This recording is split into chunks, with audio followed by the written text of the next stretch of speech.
बच्चों, आज हम इंडियन हिस्ट्री का एक बहुत ही इम्पोर्टेंट टॉपिक पढ़ने वाले हैं, सिंधु घाटी सभ्यता।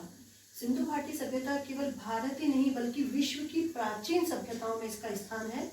तो इसको हम देखते हैं एक बार। सबसे पहले इसकी खोज कब हुई? तो 1856 में भारत आज़ाद नहीं हुआ था, अंग्रेजों का हमारे पर शासन था, भारत अंग्रेजों का उपनिवेश था। 1856 में लाहौर से कराची रेलवे लाइन बिछाने का कार्य प्रारंभ हुआ और इसके लिए ईंट और पत्थरों की आवश्यकता थी। तो दो इंजीनियर बंधु, बर्टन बंधु, उन्होंने पत्थरों की तलाश में पास में एक टीला था, उसकी खुदाई आरंभ करी उसमें से, और उसमें उनको ढेर सारी ईंटें मिली। इन ईंटों को रेलवे लाइन बिछाने के काम में लिया गया। उन्होंने इसकी जानकारी भारत सरकार को भी दी और भारत सरकार ने 1861 में भारतीय पुरातत्व विभाग की स्थापना करी और अलेक्जेंडर कनिंघम को इसका प्रमुख बनाया गया। उसके बाद 1904 में जॉन मार्शल, ये जॉन मार्शल यही वो व्यक्ति हैं जिन्होंने हड़प्पा और मोहनजोदड़ो की खुदाई प्रारंभ करवाई। 1904 में जॉन मार्शल को भारतीय पुरातत्व विभाग का प्रमुख बनाया गया। इन्हीं के नेतृत्व में 1921 के अंदर दयाराम साहनी, पूरा नाम इनका राय बहादुर दयाराम साहनी है, तो दयाराम साहनी ने हड़प्पा की खुदाई प्रारंभ करी। हड़प्पा के उत्खननकर्ता दयाराम साहनी जॉन मार्शल के नेतृत्व में। इसके एक साल बाद मोहनजोदड़ो की खुदाई हुई, मोहनजोदड़ो, और इसके उत्खननकर्ता राखाल दास बनर्जी, राखाल दास बनर्जी। दयाराम साहनी 1921, हड़प्पा, राखाल दास बनर्जी, मोहनजोदड़ो 1922। याद रखने में अगर दिक्कत हो तो बच्चों में से याद रख सकते हैं कि हड़प्पा पहले आ रहा है, अल्फाबेटिकली जब हम चलते हैं हड़प्पा का नाम पहले आ रहा है, इधर दयाराम साहनी का नाम पहले आ रहा है, इधर मोहनजोदड़ो बाद में आता है एबीसीडी के अंदर, और राखाल दास बनर्जी भी बाद में आ रहा है, आर बाद में आ रहा है, तो कंफ्यूजन यहाँ नहीं होगा। अब हम देखते हैं बच्चों इसका तिथिक्रम, कि ये तिथिक्रम क्या था, इसका काल निर्धारण किस प्रकार से किया गया। इसमें कई सारे विद्वानों ने उत्खनन कार्य में भाग लिया, तो अलग अलग विद्वान अलग अलग तिथिक्रम पर सहमत हैं, लेकिन हम मुख्य रूप से देखेंगे क्योंकि जॉन मार्शल भारतीय पुरातत्व विभाग के प्रमुख थे, तो इन्होंने जो हमें तिथिक्रम दिया है 3250 से 1750 बीसी बिफोर क्राइस्ट, ईसा के जन्म से पहले की जो तिथियां हैं उनको हम बीसी में मानते हैं और उनकी गणना माइनस में की जाती है। तो 3250 से 1750 बीसी जॉन मार्शल के अनुसार है बच्चों, जॉन मार्शल ने कहा इसको।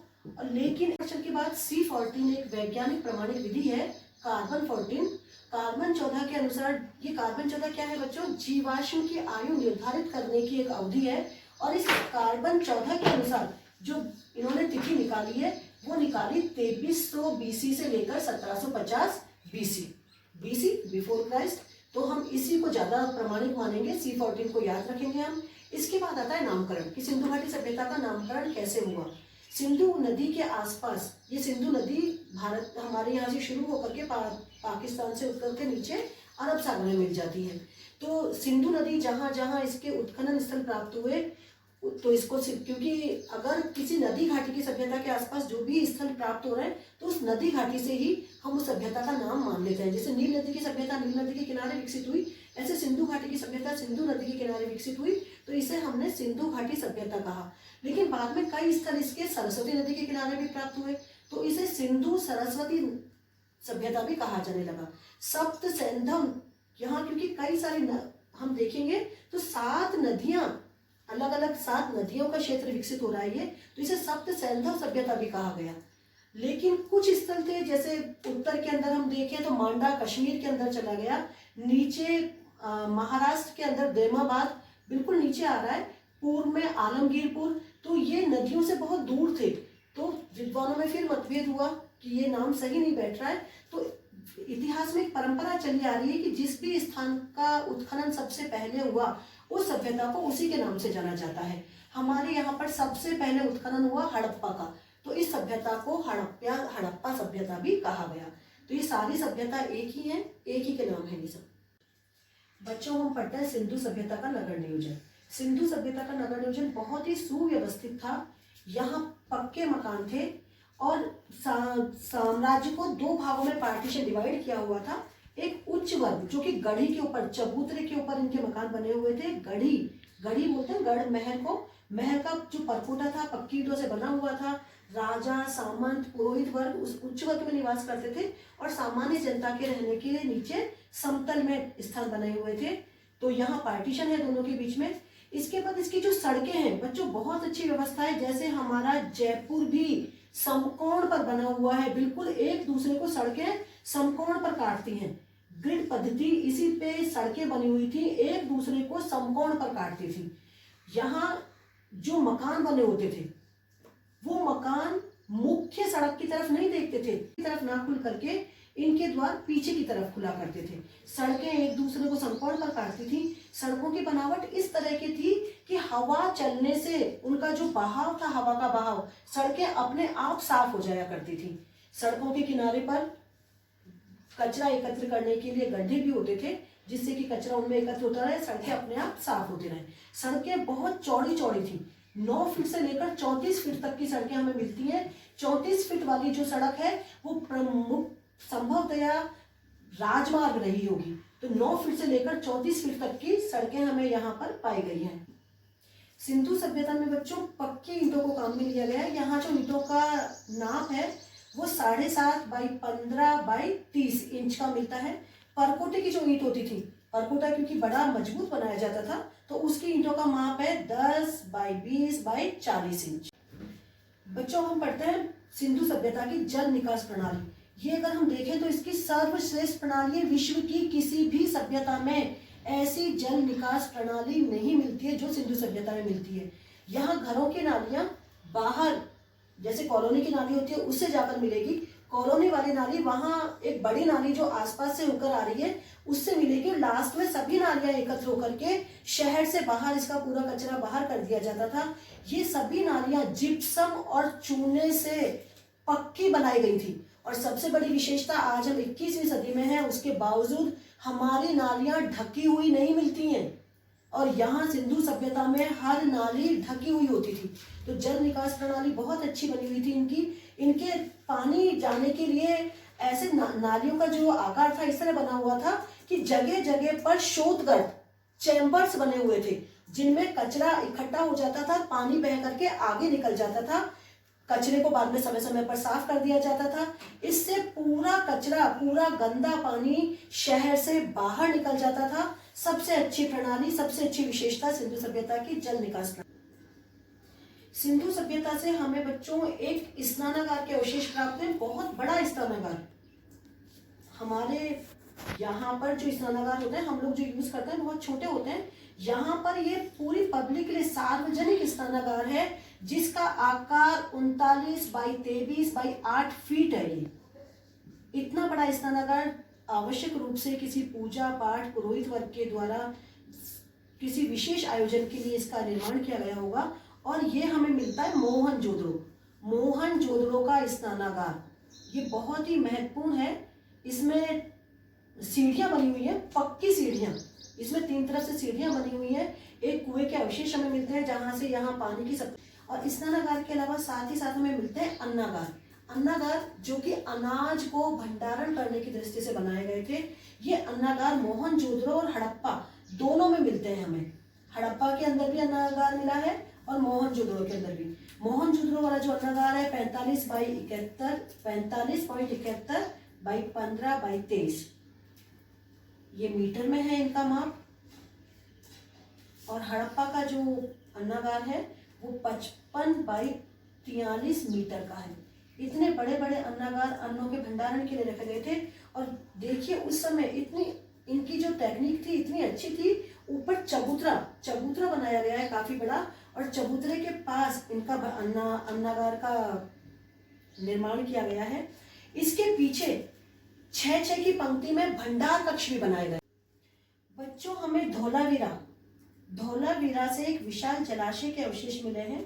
यहाँ छोटे बड़े 16 हमें जलाशय मिले हैं जो कि जल संग्रहण प्रणाली को दर्शाते हैं कि उस समय जल को कैसे सहेज कर, कैसे संग्रहित करके रखा जाता था। और दक्षिण में गढ़ी को, जो दुर्ग है, दुर्ग के पास में एक चट्टान को काटकर, पहाड़ी को काट करके एक बहुत बड़े जलाशय का निर्माण किया गया है, जिसका नाम 95/12/4 मीटर, इतना बड़ा जलाशय धौलावीरा के अंदर मिला है। धौलावीरा से हमें एक स्टेडियम भी मिला है। इस स्टेडियम का माप 283/45 मीटर है और इसके चारों तरफ दर्शकों के बैठने के लिए सोपान, सीढ़ियां बनाई गई हैं। हमें लोथल से, लोथल गुजरात में है, लोथल से विशाल गोदीबाड़ा के अवशेष प्राप्त हुए हैं। गोदीबाड़ा डॉकयार्ड, ये एक बंदरगाह का प्रकार, डॉकयार्ड के अवशेष मिले हैं और इसका जो आकार है बहुत विशाल आकार है, 214/36 मीटर। ये गोदीबाड़ा भोगवा नदी, ये जो विशाल गोदीबाड़ा मिला है ये लोथल में भोगवा नदी के तट पर है। भोगवा नदी पक्की ईंटों से बना हुआ गोदीबाड़ा है। यहाँ इसका उत्तरी जो प्रवेश द्वार है वो 12 मीटर ऊंचा प्रवेश द्वार है, जिसमें से जहाज अंदर आते थे। इतना बड़ा गोदीबाड़ा आज भी हमारे विशाखापट्टनम में जो डॉकयार्ड है उससे भी कहीं ज्यादा बड़ा लोथल का डॉकयार्ड था। बच्चों, हम देखते हैं सिंधु सभ्यता की कला, लिपि और विज्ञान के बारे में। यहाँ की जो कला थी वो बहुत उन्नत थी। बर्तन, कुम्हार चाक पे बर्तन बनाते थे, उसके बाद भट्टियों पर इन्हें पकाया जाता था और फिर गेरू रंग से इनको रंगा जाता था। काली तुलिका से इनके ऊपर कुछ पेंटिंग जैसा भी किया जाता था। मन के बनाने के कारखाने मिले हैं यहाँ पर हमें, क्योंकि स्त्री और पुरुष दोनों को आभूषण पहनने का शौक था, तो मन के बनाने के कारखाने मिले हैं। हमें दोमाबाद महाराज से एक रथ की मूर्ति, एक रथ की आकृति प्राप्त हुई है जो कि बहुत ही सुंदर है। मोहनजोदड़ो की कांसे की नर्तकी की जो मूर्ति है वो भी बहुत अच्छी बनी हुई है, बहुत कला को, उत्कृष्टता को दर्शाती हुई। इनकी जो लिपि थी यह भाव चित्रात्मक लिपि है। सिंधु सभ्यता के लोगों ने अपनी लिपि लिखना तो शुरू किया, ये लोग लिखते थे, अपने भाव व्यक्त करते थे, लेकिन अभी तक हमें इस लिपि को पढ़ने में सफलता प्राप्त नहीं हो पाई है। हम समझ नहीं पाए, जैसे आज की भाषा में होता है, हम आज के युग में हैं, हम मोबाइल में कुछ इमोजी बनाकर भेजते हैं, सामने पाने वाला उसे समझ जाता है कि हम क्या कहना चाह रहे हैं। इसी प्रकार इनकी जो लिपि थी वो भाव चित्रात्मक लिपि है। उसमें कुछ संकेत बने होते थे, अलग अलग प्रकार के संकेत थे, ये यहाँ से भेजते थे। और ये जो लिपि थी ये देखिए इस तरह से उल्टी चली आ रही है, दाएं से बाएं की तरफ चलती थी, ये दाएं से बाएं की तरफ चली और फिर बाएं से दाएं, पहले दाएं से बाएं चल रही है और फिर बाएं से दाएं चल रही है। अलग अलग प्रकार के इनके चित्र होते थे, वापिस फिर इधर से चलेगी अब की बार। तो इस तरह से ये एक सर्पिलाकार लिपि थी। कैसी लिपि है बच्चों? ये सर्पिलाकार लिपि है, भाव चित्रात्मक लिपि, सर्पिलाकार लिपि। हमें इस लिपि की लिखी हुई यहाँ पर करीब 2500 मोहरें मिली हैं। तो बहुत उन्नत था इनका जो ज्ञान विज्ञान था। अभी तक हम इसे पढ़ नहीं पाए, जब पढ़ पाएंगे तो देख भी पाएंगे, समझ पाएंगे कि इनमें क्या लिखा। यहाँ का जो विज्ञान था वो भी बहुत उन्नत था। कई औषधियाँ हमें यहाँ से प्राप्त हुई हैं जो कि इनके बीमारी में काम आती होंगी। एक हमें कालीबंगा और लोथल से एक बालक की खोपड़ी पर 6 छिद्रों के अवशेष मिले हैं जो कि संभवतया शल्य चिकित्सा के काम में ली गई होगी। तो शल्य चिकित्सा सिंधु घाटी के अंदर प्रारंभ हो चुकी थी, तो सोच सकते हैं हम कि इनका विज्ञान कितना उन्नत रहा होगा। ये लोग वस्तु विनिमय प्रचलित था उस समय। वस्तु विनिमय के अलावा यहाँ बांटों का भी प्रचलन था और बांट एक निश्चित अनुपात में बढ़ते हुए क्रम में थे, जैसे 2, 4, 8, इस प्रकार के बांट, यानी निश्चित मापतोल की एक निश्चित पद्धति इनके पास में थी।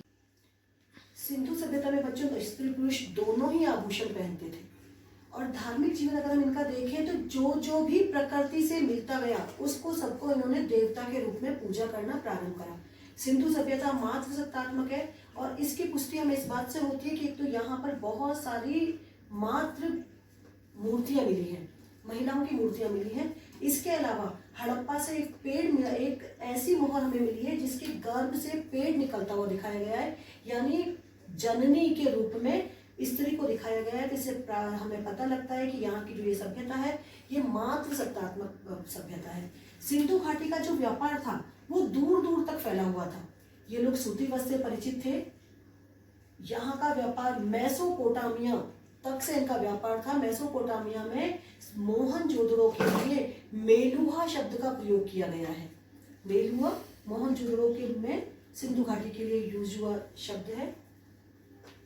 ये लोग जप, तप, योग इन पर भी ध्यान देते थे। हमें अग्नि वेदिका, वैदिक कुंड जो मिले हैं जिनमें यज्ञ किया जाता था, हमें मोहनजोदड़ो से एक योगी की मूर्ति मिली हुई है जिसकी आंखें आधी खुली हुई है। तो ये लोग योग पर, जप पर, तप पर भी ध्यान देते थे और उस समय भी हमारी आज ही की तरह अग्नि वेदिकाएं वहां प्रयोग में लाई जाती थी। उसके अवशेष हमें प्राप्त हुए हैं। तो बच्चों हम देखते हैं इस युग की विशेषताएं, प्रमुख विशेषताएं क्या क्या रही। ये नगरीय सभ्यता है, यहाँ बड़े बड़े नगरों का विकास हुआ, चौड़ी सड़कें, राजमार्ग चौड़े थे, पक्के मकान है। तो ये नगरीय सभ्यता थी। कांस्य युगीन सभ्यता, तांबा और टिन को मिलाकर के एक नई धातु का विकास किया गया और वो था कांसा। तो ये सभ्यता कांस्य युगीन सभ्यता है।